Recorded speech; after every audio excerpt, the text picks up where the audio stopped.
So a very good evening, everyone, and welcome to the second session of the 5 big problems. Today, we are joined by Mr. Pushan Sharma, who is the director at CRISIL Limited, with more than 11 years of experience. He is going to be sharing his insights on the big 5 problems in the agriculture and agri-tech industries. These two sectors are both interesting and important, as someone once said that once in your life you need a doctor, a lawyer, a policeman, and a preacher, but every day, 3 times a day, you need a farmer. So for those who are new to the series of Big 5 problems, let me give you a quick rundown. In this series, we invite industry experts to come and talk about the existing problems in their sectors. This way, if anyone wishes to start their own venture in that sector, they are already aware of the existing problems and can try to find the optimal and feasible solution for it. Who knows, you may be the next big thing. So without further ado, let's get started. Over to you, Mr. Pushan. Thanks a lot, Subhanshu. Thanks for inviting me to share my thoughts here.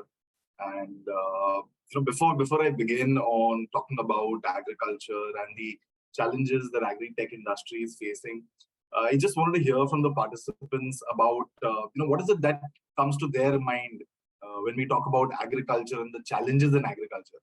Any top of mind things that you can share that you feel are challenges within agriculture, and then of course I'll also share my perspective as how we are seeing it. So feel free, unmute yourself if you feel like start your video and we can have a chat. So anyone who is willing to speak, please go ahead. And I think the efficiency of doing agriculture, like a small farmer can't do like a bigger land. He needs more manpower, and those things need to be automated, or some kind of technology can be used. Sure. So automation, use of technology, right? What else? Anything else that comes to mind when you talk about agriculture? Sir, dealing with problems like climatic changes, which sir occurred sir few days before in our area only, sir, Delhi and northern side, sir. There were continuous raining which was not planned. Right. Definitely. Climate change is one aspect that impacts agriculture and all various other sectors, and something that we need to prepare for because it is changing as we speak. And it's changing at a very gradual pace, sometimes imperceptible, but the repercussions on a long period horizon will be significant and meaningful. So the objective today is to keep the discussion, freewheeling. It's I wouldn't want to make it a one-way sort of a session where I'm giving you a monologue. So feel free, you don't need to call me sir. Please call me Pushan. I have not been knighted, so please call me Pushan. And whatever, like when I'm presenting, also any thoughts that occur to your mind, any queries that come up while I'm presenting, or any doubts you may have, let's have a chat around it. And I think that's where we will be able to make it a little more meaningful for all of us. And if it's a doubt in your mind, don't think that whether I should ask, what will others think. If it's a doubt, it's worthwhile getting it resolved while we have time today, right? So if there's anything else that anyone of you all want to talk about in terms of what comes to your mind when we talk about agriculture challenges, happy to hear before I begin the presentation. so I was saying that the marketing of the agriculture sector in India, like in rural areas, sometimes people are not able to market their product really well, and at times they have to there are middlemen involved. So this is also a problem that I thought is quite prevalent in agriculture sector these days. Sure. So that's a very interesting thing that you spoke about.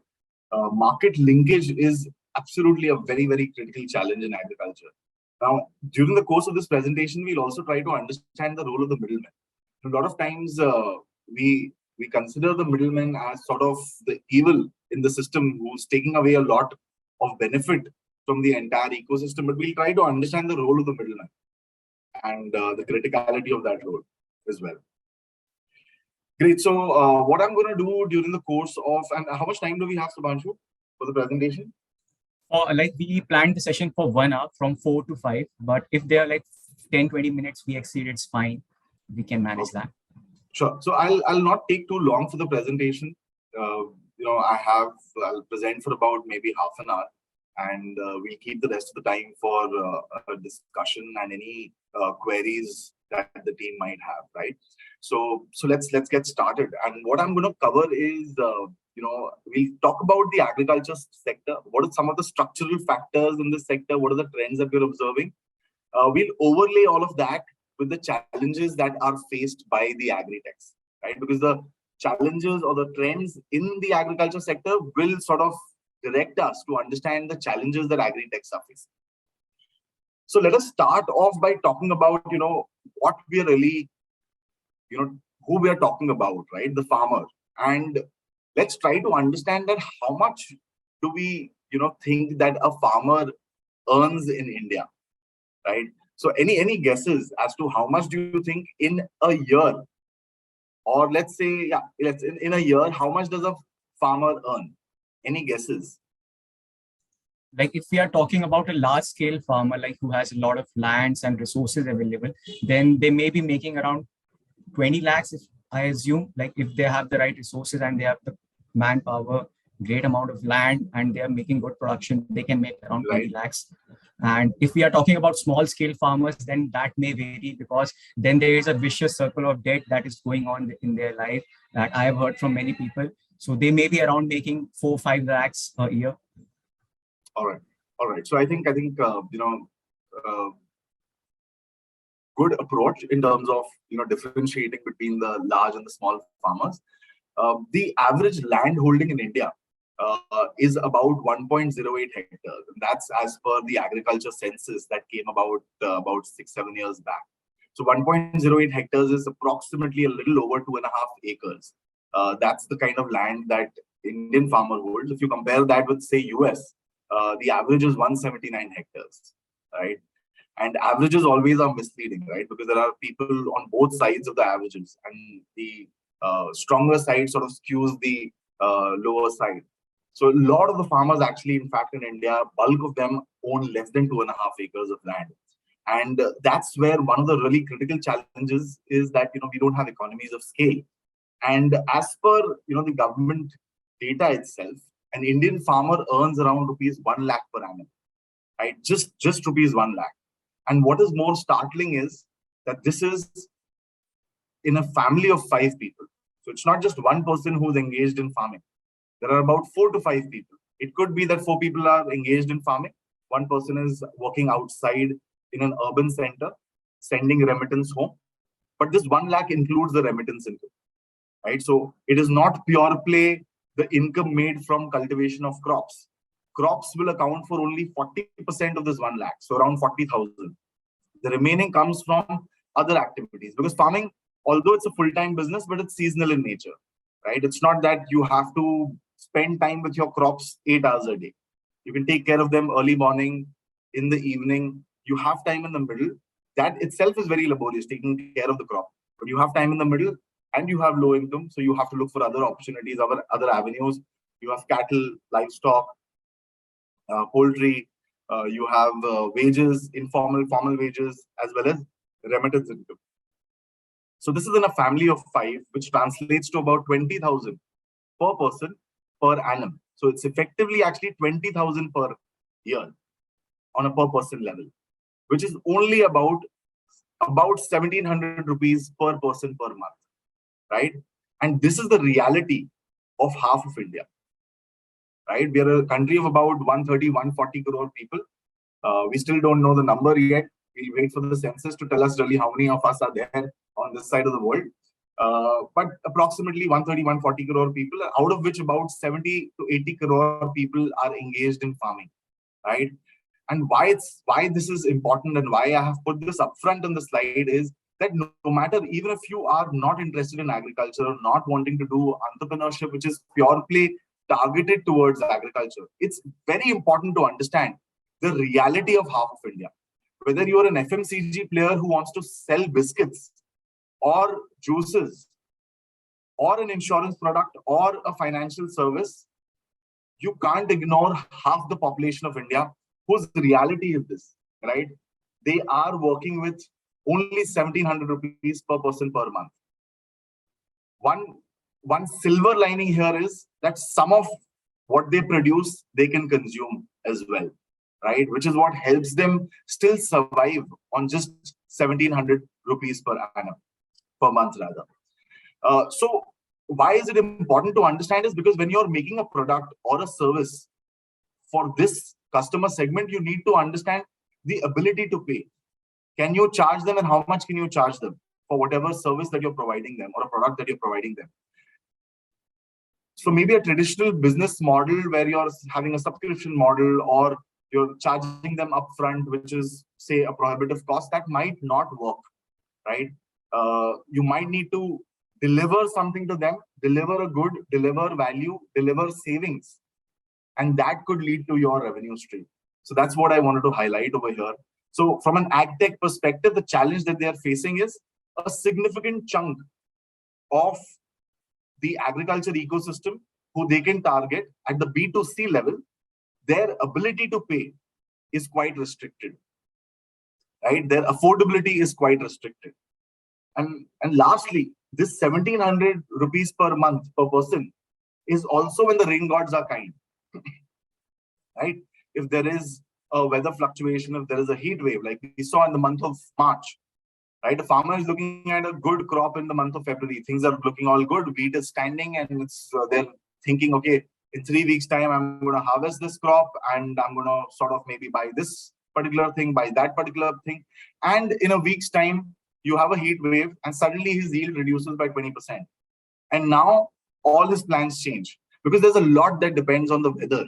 We don't do protected agriculture, right? It's not in a controlled environment. And as a result of that, these challenges become extremely pertinent.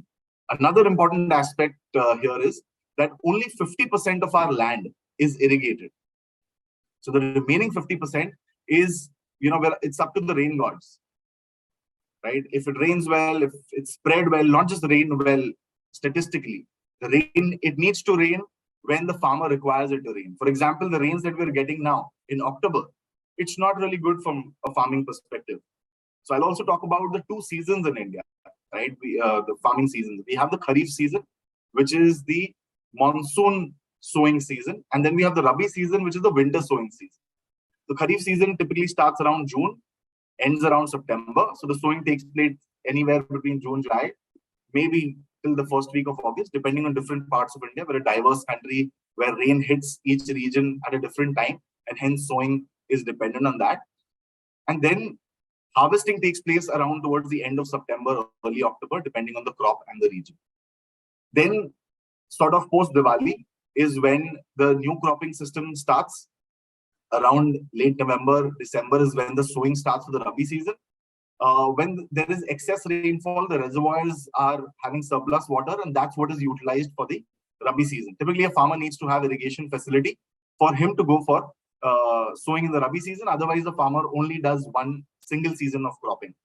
In the case of Punjab, where the irrigation penetration is 100%, so all of their land has irrigation facility, there they even go for 3 crops. So they'll go for Kharif season, they'll go for Rabi season, they'll go for another summer crop in the month of March, April, May, before they go for the Kharif season again, right? So it all depends on the kind of facility that you have. So this is one integral part about knowing. It's like, the KYC, know your customer. If you're serving as an Agtech player, if you're serving the farmers, you need to know the customer profile. So this, I put this together just to let us all know what is the customer profile that we might be dealing with, right? Now, we spoke about the economies of scale briefly. I touched upon it on the previous slide, but just to put it in terms of numbers, there are about 14.7 crore farm families in India, right? So approximately, you can say about 15 crore farm families, which is basically around 15 crore land holding, 14 to 15 crore land holding. Multiply that by 4 to 5, we reach a figure of around 75 crores, right? And that's why I'm saying those are the number of farmers in India. Out of these 15 crore odd farm holdings, 35% of the farmers have less than 1 acre of land. So the average is 2.5, but 1/3 of them have less than 1 acre of land. And 70% of them have less than 2.5 acres, right? So a good, significant, more than 2/3 are below the average of 2.5 acres, and 87% of the farmers have less than 5 acres of land. So clearly, much lower on the economies of scale.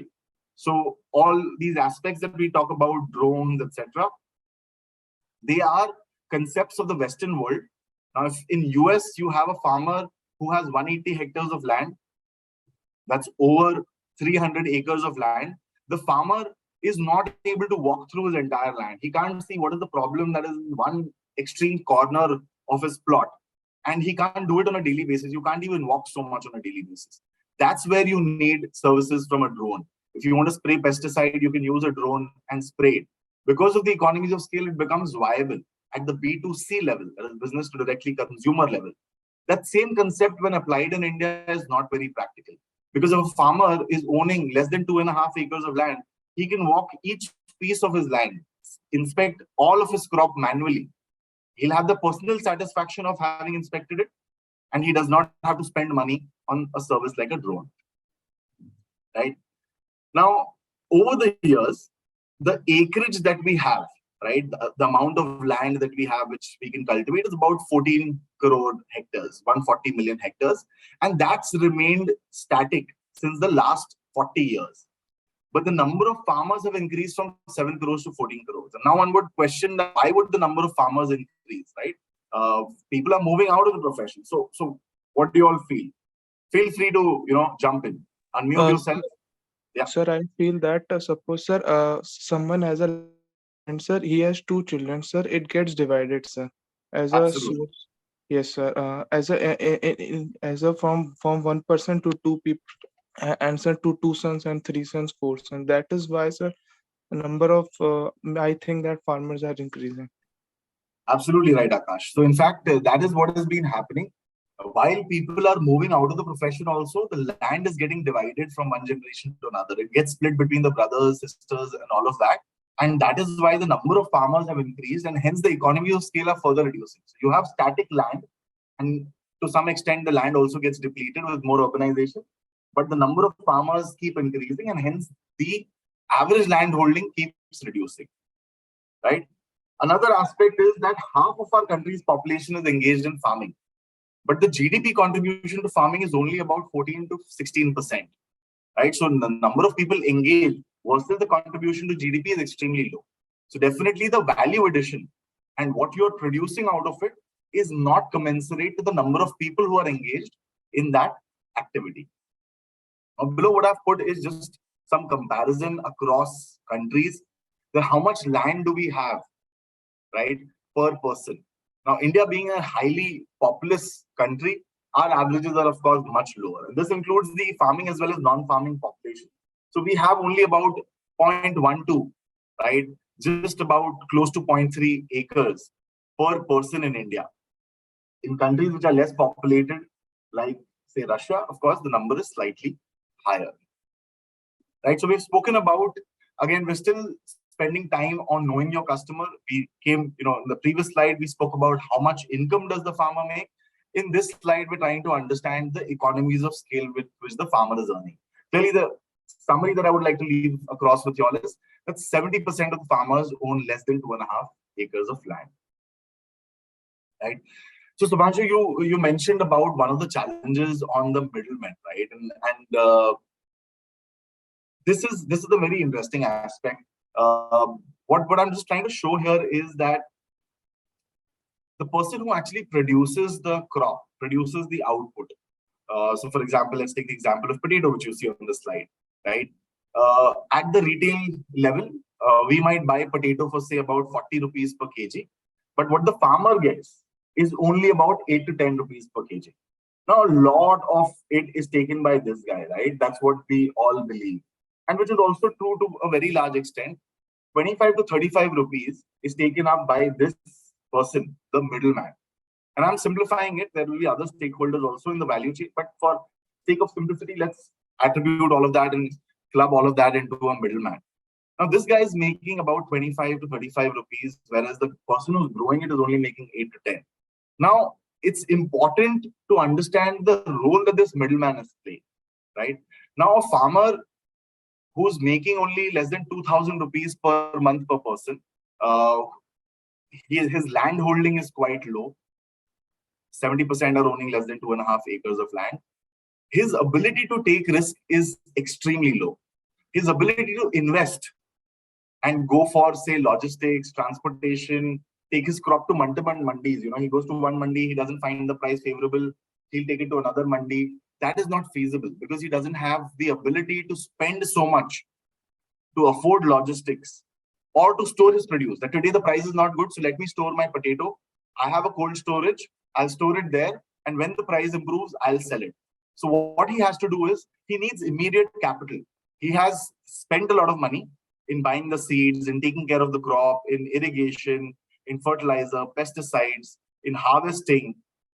Now, after having spent all of this money, he has a lot of people to pay also, both from the formal sector, which is like private and public banks, and money lenders, who he has taken money at extremely high interest, 18% to 36% per annum. So he has to pay them back. So he needs immediate capital. The guy who provides him immediate capital is the middleman. He will come to the doorstep of the farmer, which we call the farm gate.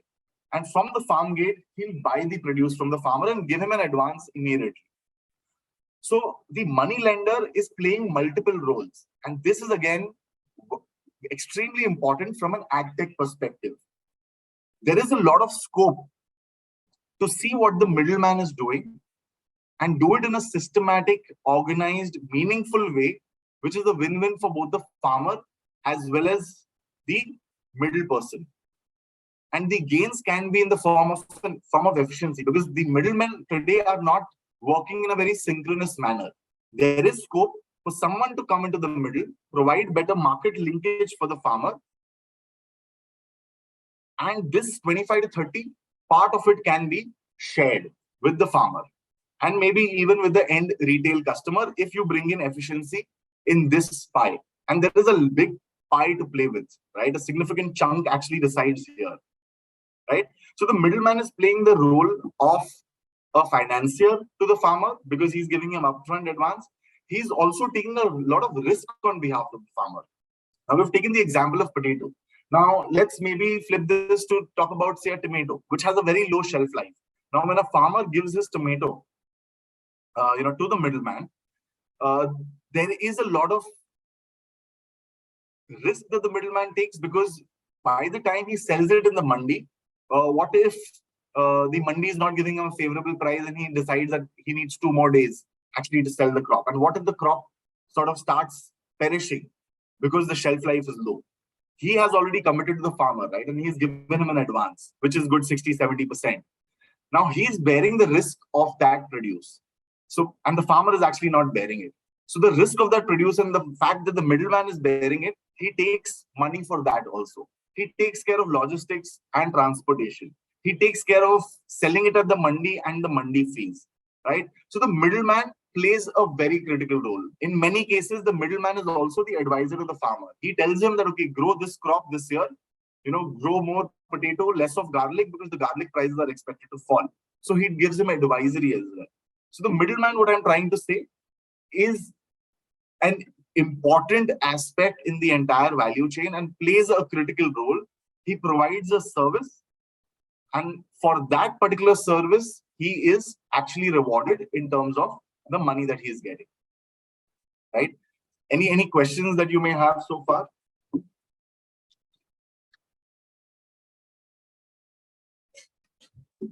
But isn't it sad sometimes that these middlemen tend to exploit these farmers as well?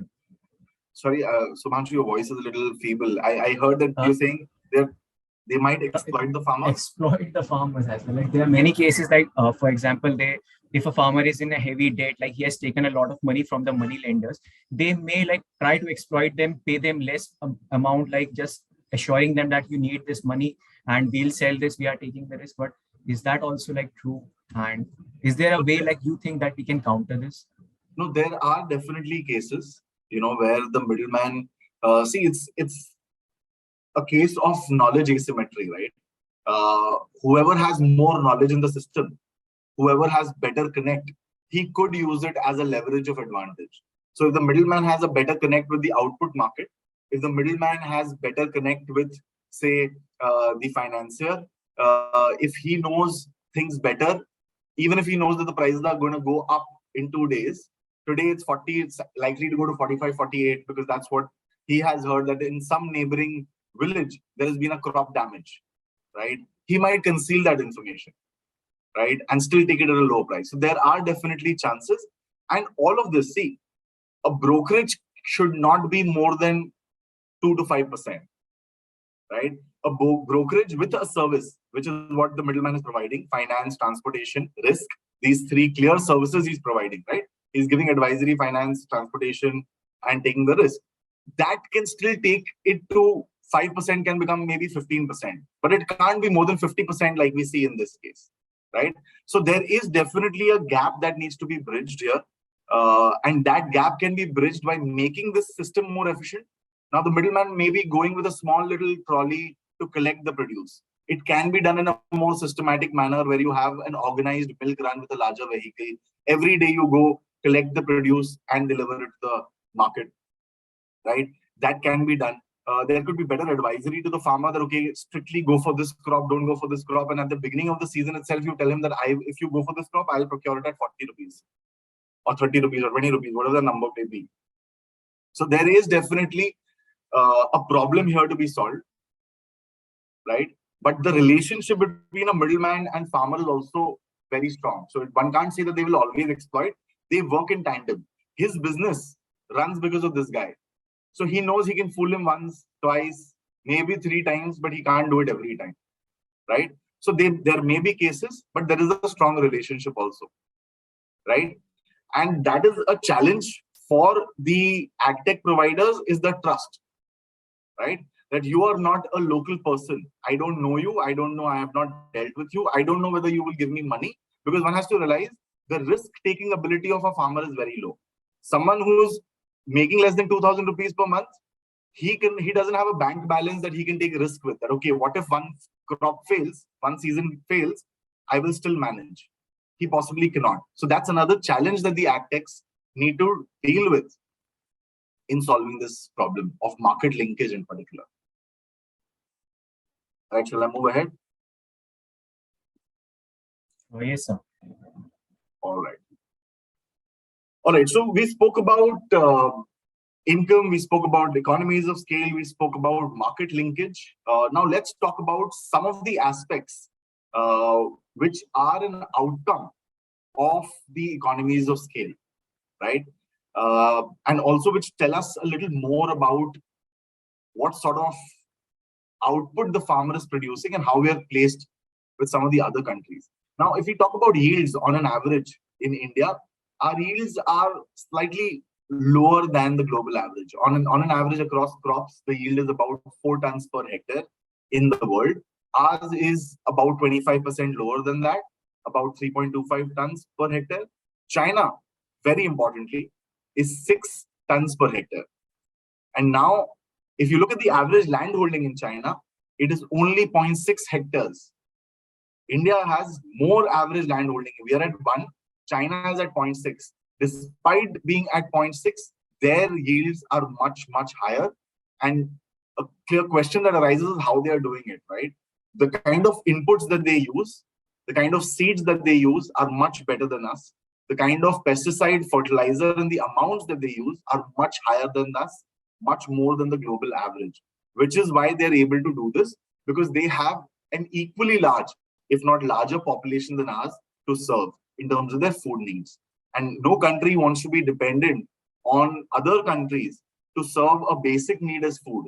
Otherwise, countries can take advantage of that situation, right? And you lose your bargaining power in the world, where anyone will tell you that, okay, if you do not behave, I will cut off your food supply. So every country wants to be self-sufficient. So here I'm talking about yield. Then we're talking about the crop skew in India. 85% of our area, so out of the 14 crore hectares that we have, 85% of the area is under field crops. And what are field crops? Crops like paddy, that is rice, wheat, sugarcane, pulses, oil seeds, cotton. These come under the category of field crops. They are not as remunerative. The profit that a farmer makes here is 15 to 20,000 rupees per hectare only. 15% of our land is under fruits and vegetables as well as spices. Here the profit is much more, right? 3 to 4 times of the profit that you can make in field crop. But only 15% of the area is under field crop. The government is trying then how do we diversify our farmers? How do we take them away from these field crops and take them towards horticulture crops? Now, the reason why limited success has been achieved on this front is because traditionally farmers have been sowing field crops, so they're used to those traditional practices. There is a lot of volatility that one experiences in fruits and vegetables also. The prices go up and down. You'll see the onion prices are going up, then they come down. And the farmer does not want to deal with so much volatility. Specifically, the problem around fruits is that the gestation period. So if, for example, if you put a mango plant, it'll take about 5-7 years for it to really give you fruits, right?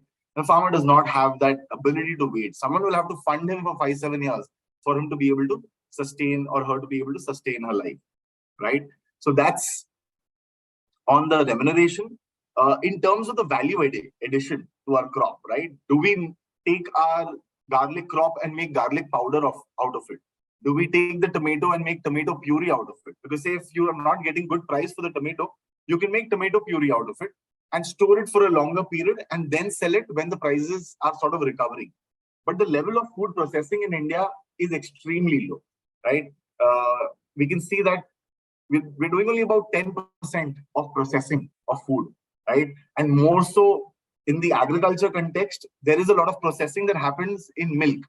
Like from just one product, milk, we're able to make so many products: cheese, butter, ghee, yogurt, right? Whey protein.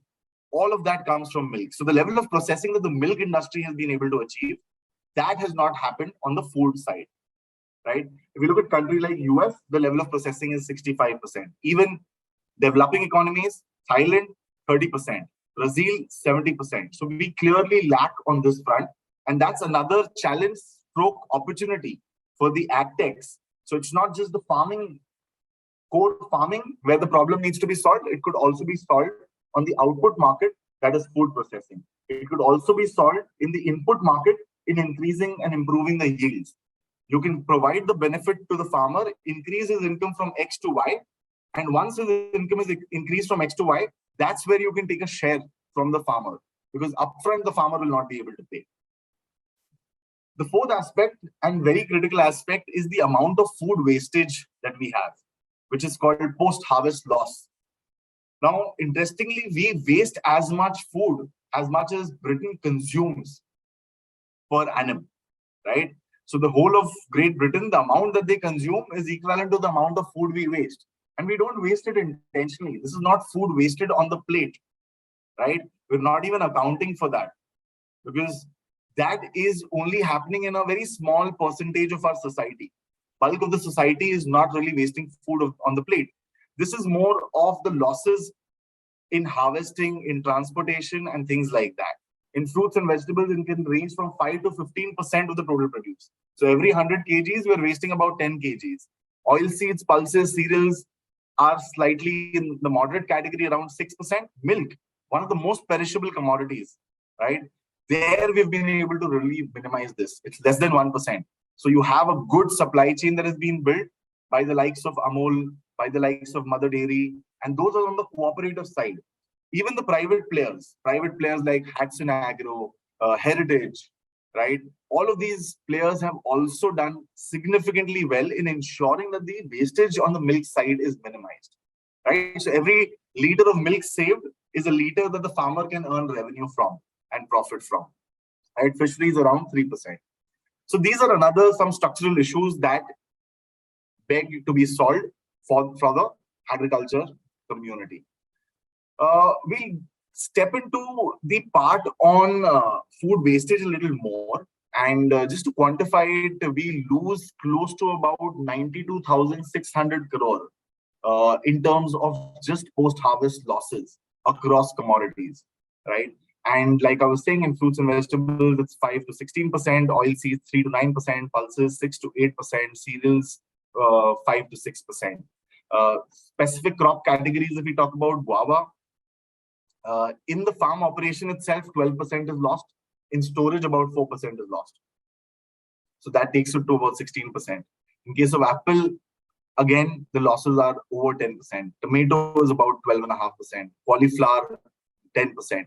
So clearly, it also will show you that why the farmers are also a little skeptical about horticulture crop, because they see there is wastage also that is significant, because we don't have good infrastructure to sort of take care of these crops. In paddy and wheat, it is much lower. Now, at a global level, if food wastage was a country, it would be the third most contributor to the carbon footprint, right? So if we would just make a food loss and waste were its own country, it would be the third largest generator of greenhouse gases. That's the amount of food that we end up actually wasting. So that's significant, right?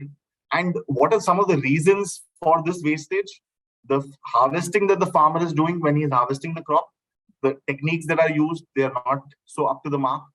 Grading and sorting, this is very critical. It might appear like a very small challenge, but again, it's a critical challenge for the agri-tech industry to solve, is grading, sorting, and packaging near the farm gate. Now, if you have one overripe banana in a pack, it sort of tends to ripen the other banana itself. If you have one bad commodity in your basket, it can accelerate the damage to the other commodities also. That is why grading and sorting is very important, so that all the ripe fruits are together, all the raw ones are together.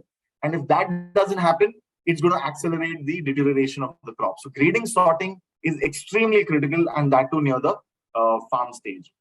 Logistics, the kind of packets that we keep our crops in, gunny bags, load them one on top of the another, that also is critical. And then taking the produce from the farm to the mandi, which might be far away, that also leads to these losses, right? Now we've spoken about losses. Now I'll come to another aspect. Someone touched upon this in terms of mechanization, right? What sort of a mechanization do we have? What sort of an automation do we have? And again, I felt that it's important to look at India in the context of various other countries. And when we talk about mechanization, and we'll take two examples on mechanization. One, compare India with something which is sort of incomparable to India, right? Which is the other extreme of well-developed mechanization. And we'll compare India to another example, which is closer to India. So I'll start comparing India with US, which is an incomparable example because they're in the extreme of good level of mechanization, 90%, whereas in India, the mechanization level is 40%. And by mechanization, I mean usage of both tractors as well as farm equipment for performing agricultural activities. And China, which is at about 50% mechanization, right? So if you look at the, if you look at US, the contribution that agriculture has in USA's GDP is only 1%, right? The number of people employed in agriculture in their workforce is only 2.5%. You contrast that with India. India is about 14 to 16% contribution to GDP, and 50% of our population is engaged in agriculture. Their mechanization is 95%. We are at only about 40%. Their average land holding, and this is critical, is about 179 hectares. Ours is only 1.08 hectares. So for them, it is extremely critical to mechanize. Otherwise, they can't do it manually. And because the manual labor, the wage rate is $120 per day. Our wage rate is only about $5 per day, right? So for us, it is easier to use manpower. For them, it is prohibitive to use manpower, right? The size of their mechanization industry is $40 billion. Ours is about $10 billion, right? Now let's look at China. Here, the average land holding is about only 0.6 hectares, but the level of mechanization is 50%. Their market size is 3 times ours, around 28 billion. And the average wage rate is about $17 per day. So clearly, level of mechanization is low. And that's also because of the wage rate being extremely low in India. It makes sense for people to actually go for human labor. In India, another aspect of mechanization is we're one of the largest producers and users of tractors. But tractor typically is the horse. You need to use something along with the tractor as well for better output and efficiency. And that is a lot of these farm equipment. But a lot of the farm equipment is not used as much as it should be, which is not the case in China. They use a lot more of the farm equipment, like rotavators, seeders, tillers. All of those go into use in China, which is what helps them increase the mechanization level. Right? Any questions so far? Sir, I have one question. Yes, sir. Please go ahead. Sir, you told us about the food wastage post-harvest. So why can't we just use organic farming instead of those procured through chemicals or pesticides? Because it would be of good quality. So yeah, that's what I want to ask. So I'm just trying to understand the link between organic and food wastage. Sorry, I didn't catch that. Sir, actually, if we harvest crops through organic farming, it would be of good quality. So Okay. I think whenever government just procure crops from farmers directly and store them in tanks, food storage tanks, it won't decay fast if we talk about those as produced through pesticides or chemicals. Sure, sure. So, organic farming is, I would say it's a little misinterpreted in India.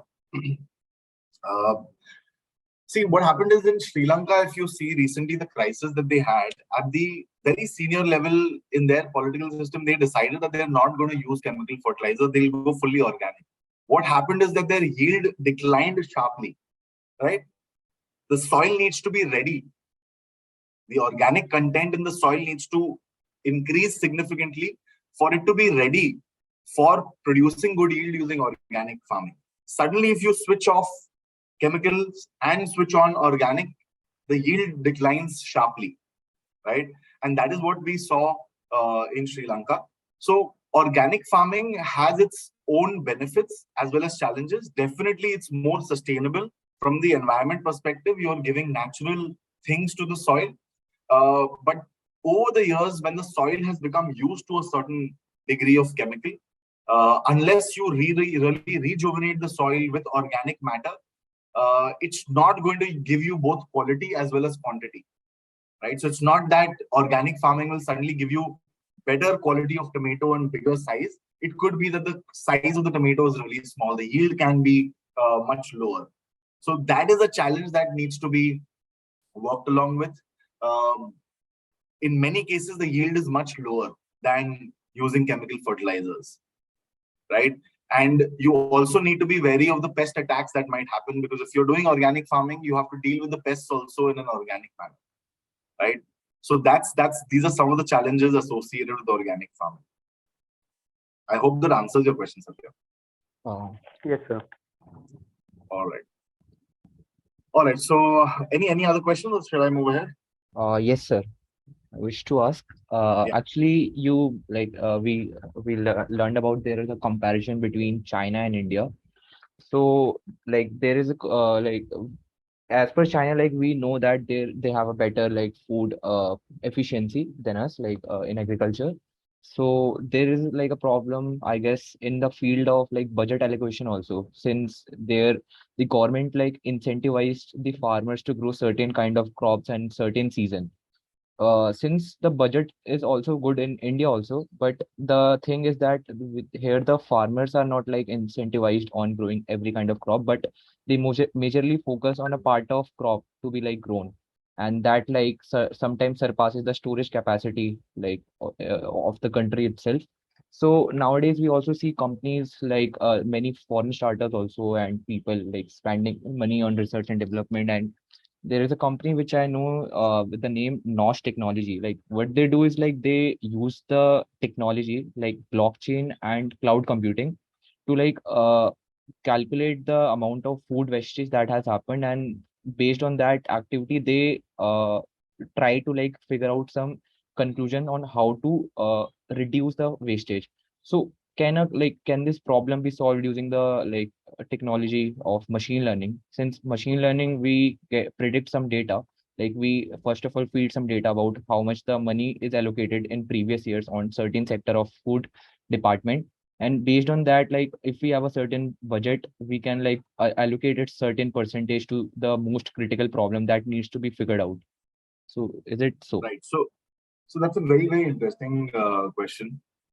In fact, there are two aspects. I would say 2 to 3 aspects. One is the allocation of the money.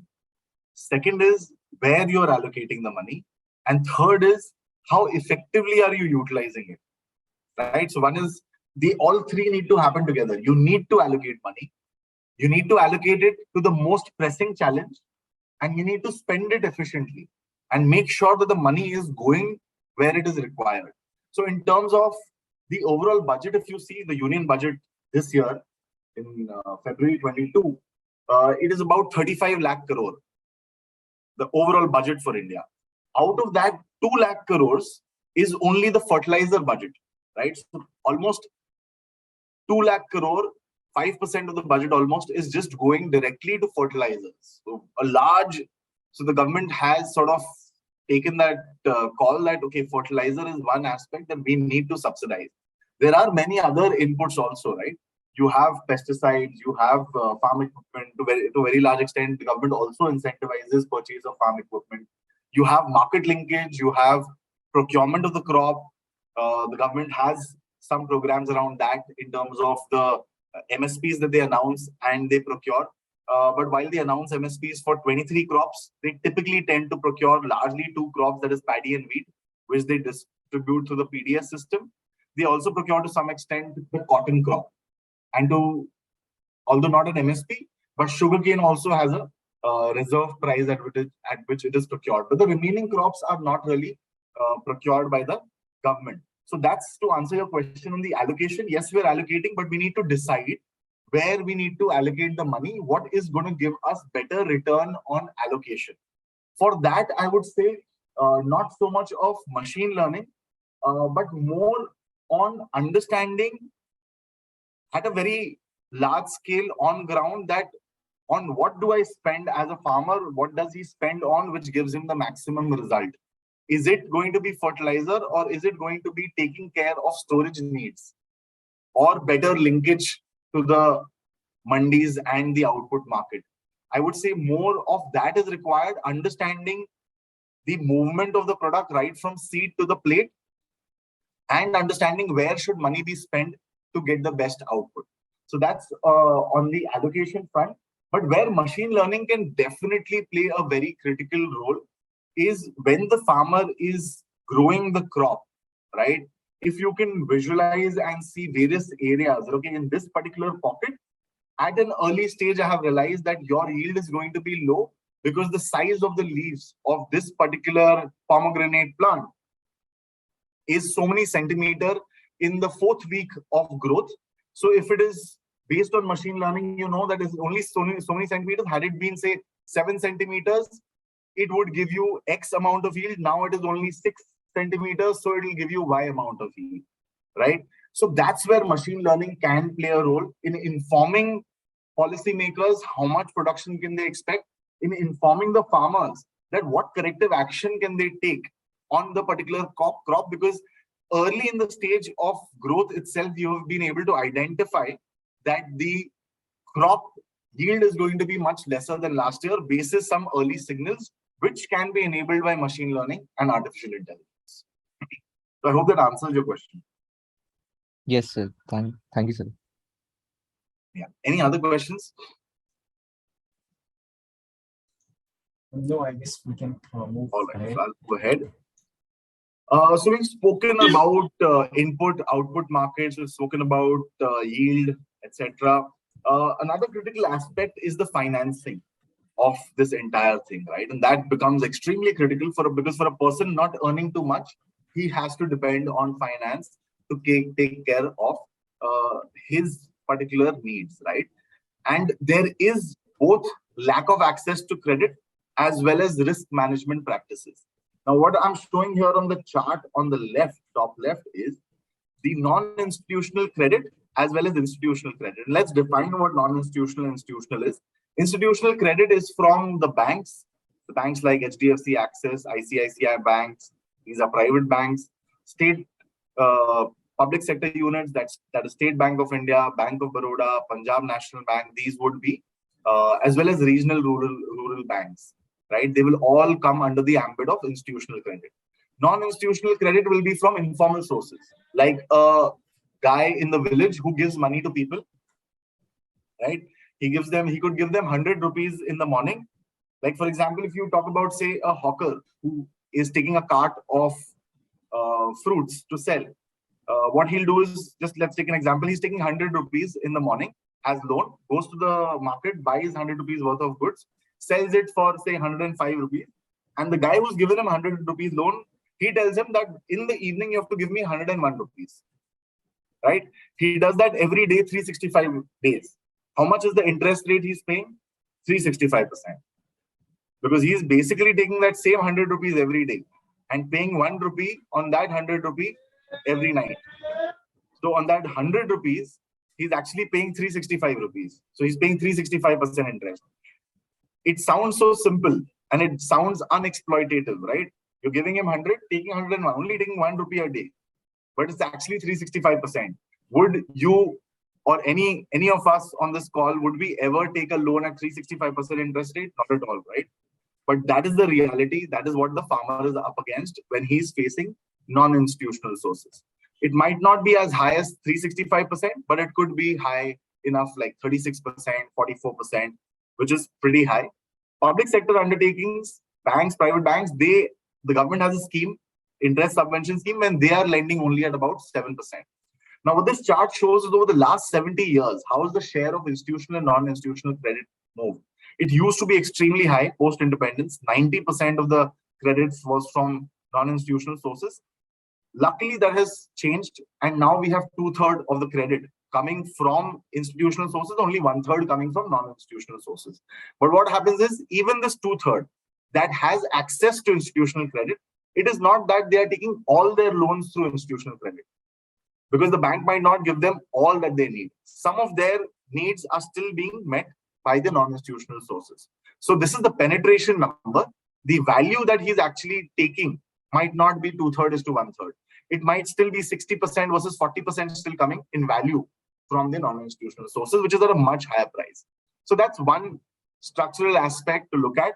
And the challenge here for Agtechs is that how do you reach out to a person and give him service who does not have access to credit itself? The opportunity here is, how do you actually improve the access to credit itself? And that's a big problem to be solved. 1/3 of our farmers, and in India, the numbers are so large that any percentage, when converted to an absolute number, is a huge number. Like 33% of 15 crores is 5 crores, right? So 5 crore landholders, 5 crore farm families don't have access to institutional credit itself. That itself is a big problem to solve, right? So that's the opportunity. Now, if you look at where is this credit going that farmers are taking, the share in total credit, 93% of the credit is on the crop side. 7% is on the allied activities, livestock, fishery, forestry. But if you see the share in GDP or the gross value added, 58% of the GDP in agriculture is on crop. 42% is on the value add. So what produces 42% gets only 7% of the money, right? And that's another opportunity, because this is where the money is being made on the allied activities, but it is not being funded. So if you fund this activity or anything ancillary to this, there is higher chances of recovering that money, right? Another aspect is that across states, what we've looked at here is what is the state-wise ratio of crop loan dispersed, how much the 100 rupees is given versus the input requirement. By inputs, I mean fertilizer, pesticides, seeds, all the inputs that the farmer requires to produce the crop. So barring few states in the south, right?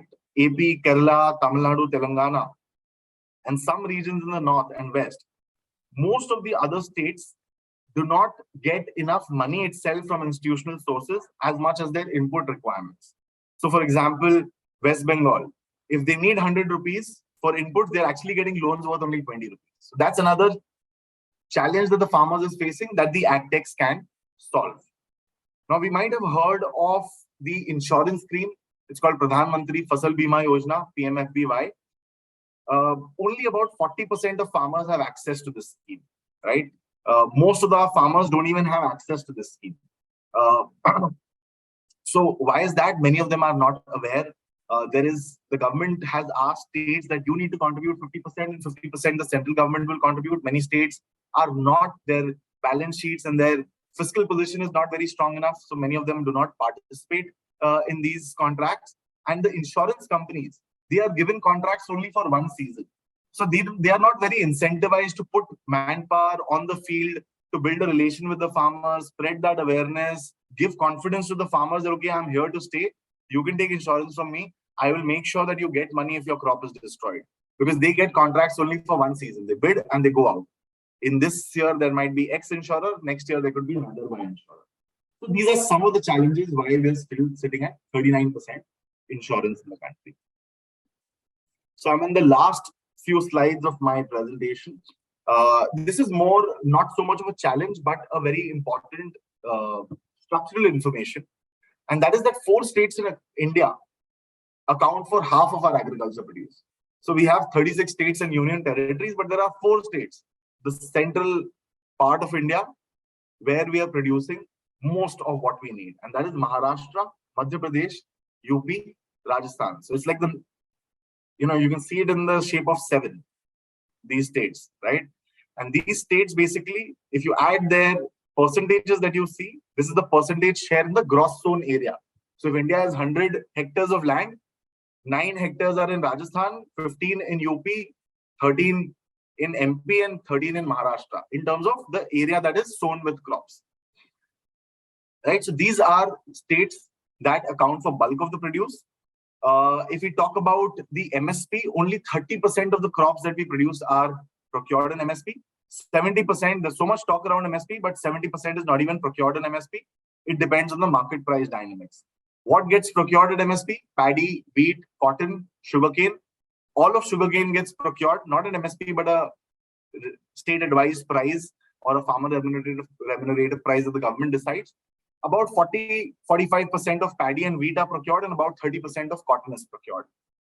This too happens largely in few states: Punjab, Haryana, MP, West UP. That's where the procurement happens. Some bit on Telangana and AP also. Rest of the states, barely any procurement happens. Right? The productivity in some of these northern states is also better. Why? Is because they have larger landholding size, higher mechanization, soil quality is better, and the yields are better. And therefore, of course, finally, the farmer incomes are also better. So these states in the north definitely are better off when it comes to the farming community and their income levels.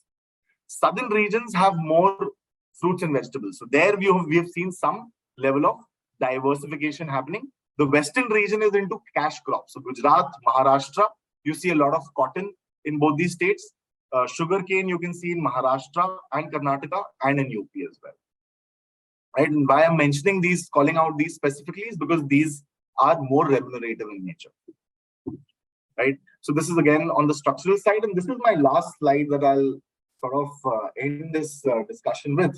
We're already over 5, so I'm not gonna stretch this beyond too much. I'll just talk about a summary of the challenges and opportunities. What I've tried to do over the last 45 minutes to an hour is talk about the problems in agriculture and the trends in agriculture and link that to the challenges and opportunities that agtechs have. I'll just summarize it here. So in terms of the challenges, the B2C segment, that is the farmers, they don't have payment capability because of the low landholding and because of low income, right? So clearly from an agtech perspective, either one improves the income of the farmer. Once he realizes that income, then you could take a share in it, right? Because the guy does not have so much money to give, or the play can be B2B, right? Can you serve the needs of a bank to deal with the farmer because he has payment capability? Can you serve the need of an insurer in settling his claims, right? Because they have payment capability. Can you help the government take better on-ground decisions? Right? They are spending a lot of money. They are spending, out of the 35 lakh crore budget they have, they're spending 4 to 5 lakh crore. It's more than 10% on the farming community. But how can you help them take better decisions? Like we spoke about earlier, how do you inform their decision making so that their money spent gives better returns to the farmers as well as to our GDP? So the play can be B2B to begin with for agtechs, because that's where the paying ability is. And if it is B2C that you're trying to go, then you need to deliver the benefit, deliver the output, and then take a share of the pie. There is a problem for the agtechs themselves, there is lack of accurate on-ground information, right? So if you want to understand what problem should I solve today, right? There is no data which will give you like a compendium of data points, which will tell you that these are the challenges, this is the intensity of the challenge, and then you decide data backed that, okay, this is the problem I'm going to solve. So the answer to this question is you have to go on ground to understand things, right? Another aspect is that the gaps in understanding, which I was just talking about, for the on-ground agriculture dynamics, like what are the types of crops that are sown, the income of the farmers, the crop shift, price movement, right? That is prohibiting practical solutioning, right? So a lot of times the agtechs need to really go on ground, spend time with farmers, understand them behaviorally, and not just with the farmers, but across the value chain. Meet the dealer who's selling inputs for pesticide, fertilizer, farm equipment, tractors. Meet the farmer, meet the middleman, go spend time at the storage facility, go at the mandi, understand the entire value chain, right? And very few people actually spend time doing that. So before identifying the problem that one needs to solve, spend time with the ecosystem itself, absorb the ecosystem to understand really what the problems are. Because a lot of times we don't differentiate between the symptoms and the problems. Low income for the farmer is not a problem. It is only a symptom. For example, fever is a symptom. It tells you that there is an underlying problem somewhere. It could be, say, because of malaria, dengue, typhoid. It could be anything, right? So sometimes we think that the symptom is the problem and we try solving for the symptom. Spending time in the ecosystem will help you differentiate between the system and the problem, right? There is lack of transparency across the agri value chain. So for example, if today you want to know that, okay, how much is the capacity utilization of sugar mills in India, or how much is the how much wheat is being stored by the private wheat millers in India, there is lack of transparency. So again, for the agtechs to take a call, if you want to set up a food processing facility, are today wheat millers overutilized or underutilized? If they are overutilized, then possibly someone can set up a facility. That transparency is not there. And that's a challenge that agtechs need to grapple with. There is a need for a holistic solution, right? So it's not like you provide them just one solution. You provide them storage, but along with that, can you provide them also credit so that there is more stickiness for the service that you're providing? Can you provide them sorting, grading for their produce, and as well as procurement? So there is more stickiness. And last but not least, while I've spoken about many of the, I would say agri-relevant problems, another critical challenge that agtechs face today is talent retention. Not so much of a problem for someone who's beginning, trying to set up this, but definitely one needs to have a keen eye, because people with a burst in opportunities, retaining talent becomes extremely critical, and one needs to have a plan in mind as to when you begin, what is your talent strategy, how are you going to really retain talent? Because if domain experts, your key performers move out, it can have a significant bearing on the prospects of the business. But having spoken about the challenges, what are some of the opportunities that we see today? There is scope for market linkage, right? We spoke about the middleman and the role and the remuneration that he derives. Clearly, that problem needs to be solved.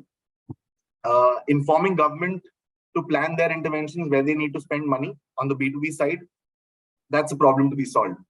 Improving the financial inclusion. Can you get credit to the farmer? 1/3 of the farmers don't have access to institutional credit. How can you improve financial inclusion? Another significant problem for the agtechs to solve. Near farm gate infra. The farmer is just producing and doing distress sale. Can you provide infrastructure in terms of sorting, grading facility, storage facility near the farm? Reducing the post-harvest losses, more food processing, another problem to solve. Building a community. There are 75 crore people engaged in farming, right? There is a clear need to build a strong and sticky community, which can create farmer awareness and enhance their traditional practice. And once you build that community, monetization is, of course, the next easy step, because everybody needs that customer base. So strong community is another aspect that, and there are agtechs that are trying to do this. It's not that this problem has not been addressed at all. There are people trying to do this, but we're talking about 75 crore people, right? So there is immense scope for regional players as well as pan-India players. And lastly, serving the consumption needs, right? So someone who's built a community, he can definitely leverage that to serve the consumption needs of half of India's population whose context is similar. And why I say the context is similar is because they are all of a similar income profile. So they're behaviorally, how they deal with money and the kind of activities that they are dealing with are very, very similar, right? So if one understands this ecosystem well, one can also serve the needs of half of the country's population. So with that, I will end my presentation and I'll be happy to take any questions that you all may have. Is there any questions from anyone? Feel free to ask, or like you can write them in the chat box.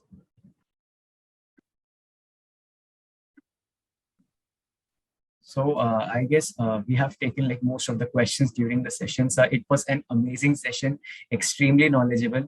And like even some of the questions asked by the crowd, like Priyansh and Akash, were really amazing. And the way you prepared for this event was really phenomenal. We really enjoyed this 1 hour.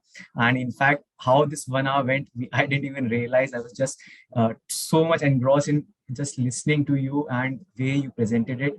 I mean, it was really amazing. Thank you so much, sir. And it was an amazing session. We would, if in future we get a chance, we would love to have you again. And thank you so much once again. And thank you everyone for joining us today. And we'll meet next week for the next session of the Big 5 problems. And have a great day, everyone. Thank you, Mr. Pushan, once again. Thanks a lot, Shubhanshu. My pleasure. And I really enjoyed interacting with all of you all. I hope you all found some value and you can take back some things from today's discussion. Thanks a lot. Thank you so much, sir.